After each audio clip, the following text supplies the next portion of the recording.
تو تھوڑا بہت تو یہ اس کا خیال کر لے جاتا ہے، اور لیکن پھر بھی آہستہ آہستہ بنیادیں کمزور ہونا شروع ہو جاتی ہے۔ اور جب فورتھ جنریشن آتی ہے تو وہ تو اپنے باپ کو بھی نہیں دیکھا ہے کبھی محنت کرتے ہوئے، کیونکہ اس کو بھی محنت کرنے کی عادت نہیں تھی، تو یہ تو بالکل عیاش بن جاتا ہے، اور عیاشیوں میں اپنا سب کچھ برباد کر دیتا ہے۔ پوری فیکٹری، پوری کمپنی دوسروں کے ہاتھوں میں ہے، کھلونا بن گئی ہے۔ اسے تو کچھ پتا ہی نہیں، کیونکہ یہ تو کبھی جانتا ہی نہیں کہ محنت کرنا کہتے کسے، اس کو سنبھالا کیسے جائے گا، اس کو تو کچھ پتا ہی نہیں ہے۔ جب پتا ہی نہیں ہے تو کرے گا کیا؟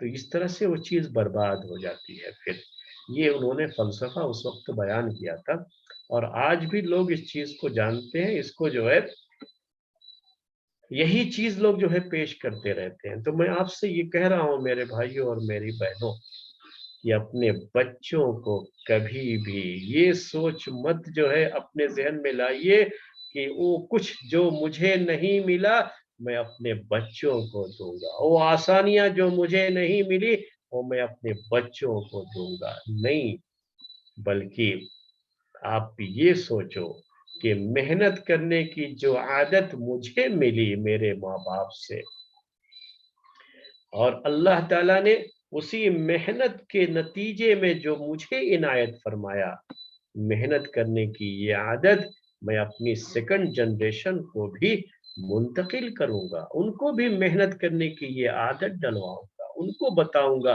کہ محنت کرنے سے ہوتا کیا ہے۔ ہمیشہ بچوں کو ایسا بنائیے بچپن سے ہی کہ ان کی ہر خواہش دنیا میں پوری نہیں ہوتی۔ یہ بھی بڑی غلطی ہوتی ہے بعض لوگوں کی، کہ جو یہ بچے نے کہا تو فوراً جو ہے پورا کر دیا، نہیں، یہاں کی ہر خواہش پوری نہیں ہوتی۔ بہت لوگ فخر کے ساتھ کیا کہتے ہیں کہ جب بھی بچے نے کوئی خواہش کیا میں نے تمہاری خواہش کو پوری کر دیا تھا، جب وہ بڑا ہو کر کے ان کے خلاف کچھ کرتا ہے تو کہتے ہیں میں نے تمہاری ہر خواہش پوری کر دی۔ ارے غلطی تو یہی ہوئی تم سے، تم نے کیا کیوں یہ اس کے ساتھ؟ تم نے بچپن میں اسے یہ کیوں نہیں بتایا کہ دنیا میں ہر خواہش پوری نہیں ہوتی؟ یہ جاننا بھی بہت ضروری ہے، یہ سکھانا بھی بہت ضروری ہے کہ یہ دنیا ہے، یہ جنت نہیں ہے، جنت میں ہر خواہش پوری ہوتی، دنیا میں ہر خواہش پوری نہیں کی جاتی۔ تو جب غلط خواہش کر بیٹھے گا تو کہاں سے پوری کریں گے آپ؟ بچپن سے تو آپ نے عادت ہی نہیں ڈالی اس کے اندر یہ کہ ہم کو کوئی نہ بھی کہہ سکتا ہے، ہمیشہ ہماری زبان سے جو نکل گیا تو یس ہی ہو، یہ کوئی ضروری نہیں ہے۔ نہ سننے کی عادت بھی کان کو ڈالنی پڑے گی، وہ بچپن سے ہی تربیت ہوتی ہے میرے بھائی۔ کبھی یہ نہیں کہ میرے کان کو نہ سننے کی عادت نہیں، جو بھی ماں باپ سے کہا فوراً پورا کر دیا گیا، نہ سننے کی تو عادت پڑی ہی نہیں کبھی، تو کیا کرو گے؟ آگے چل کر کے پریشانی ہو جائے گی۔ جی، تو یہ بچوں کو یہ سکھانے کی ضرورت ہے۔ بچوں کو بتائیے کہ گرمی ہو سردی ہو تو سارا آرام لا کر کے دینے کے بجائے یہ بنائیے کہ بچے کے اندر برداشت کرنا آئے، برداشت کرنا میرے بھائیوں، جب تک برداشت کرنے کی یہ صفت نہیں آئے گی بچوں میں تو آگے چل کر کے پریشان ہوں گے۔ برداشت ہی نہیں کر سکتے، کوئی چیز برداشت ہی نہیں کریں گے، نہیں، برداشت کرنا بچپن سے سکھایا جاتا ہے۔ جی ہاں، گرمی زیادہ ہے تو تھوڑا برداشت کر لیجئے، کرنٹ نہیں ہے، فین نہیں چل رہا ہے، تھوڑا برداشت کیجئے، صبر کیجئے، ایسے پلا بڑھا جاتا ہے۔ اگر کوئی بھی پریشانی ہے برداشت کیجئے، اس کو تھوڑا برداشت کرنا بھی سیکھیے۔ یہ نہیں کہ جو ہے ہمیشہ آرام ہی، نہیں، دنیا میں ہمیشہ آرام نہیں ہوتا ہے، یہ ہم کو بتانا ہوتا ہے بچپن ہی سے بچوں کو۔ یہاں برداشت بھی کرنا پڑتا ہے، پریشانیاں بھی آتی ہیں تو برداشت بھی کرنا پڑتا ہے۔ تو بہرحال یہ باتیں تھوڑی نکل گئی آگے، کیونکہ یہ چیز وَلَا نُضِيعُ أَجْرَ الْمُحْسِنِينَ، اس کا تعلق صرف ہم جو دین کے کام ہے نا اسی سے سمجھتے ہیں، تو ویسا نہیں ہے۔ اس کا تعلق دنیا کے وہ کام بھی ہیں جو دنیا کی ترقی میں جو ہے وہ چیزیں ہوتی ہیں، تو اس کے بارے میں بھی اللہ تعالیٰ کا یہی کہنا ہے کہ جو محنت کرتے ہیں، اچھا کرتے ہیں کام، اللہ تعالیٰ ان کے اجر کو ضائع نہیں کرتا ہے، ان کو ان کی محنت کا بدلہ ضرور ملتا ہے، اور آخرت میں تو ملنا ہی ہے پھر جو ہے اچھا نیک لوگ ہیں، مومن ہے، مومن جو دنیا میں کام کرتا ہے تو دنیا میں بھی اللہ تعالیٰ اس کو بدلہ دے گا اور پھر آخرت میں بھی اس کا بدلہ دے گا۔ تو آخرت والی بات اصل میں اس کے بعد جو ہے آیت میں۔ آج وقت زیادہ ہو گیا ہے، شاید جو ہے میں نے کچھ جو ہے زیادہ باتیں جو ہے کہہ دی اس جو ہے آیت کی تفسیر میں، تو وقت زیادہ ہو گیا، میں نے گھڑی جو دیکھی ابھی تو وقت ہو چکا ہے، تو ہم بات کو یہیں پر ختم کریں گے آج کے اس درس کی، اور انشاءاللہ آگے جو آخرت کی اجر کی بات ہے جو آگے والی آیت میں ہے، تو نیکسٹ ویک انشاءاللہ درس میں وہ بات آپ کے سامنے پیش کریں گے۔ میری بات کو بہت جو ہے سنجیدگی سے لیجئے بچوں کی تربیت کے تعلق سے، اور اس کا خیال رکھیے۔ آج کا درس ہم اسی پر ختم کرتے ہیں۔ سبحانک اللہم و بحمدک، اشہد ان لا الہ الا انت، استغفرک و اتوب الیک۔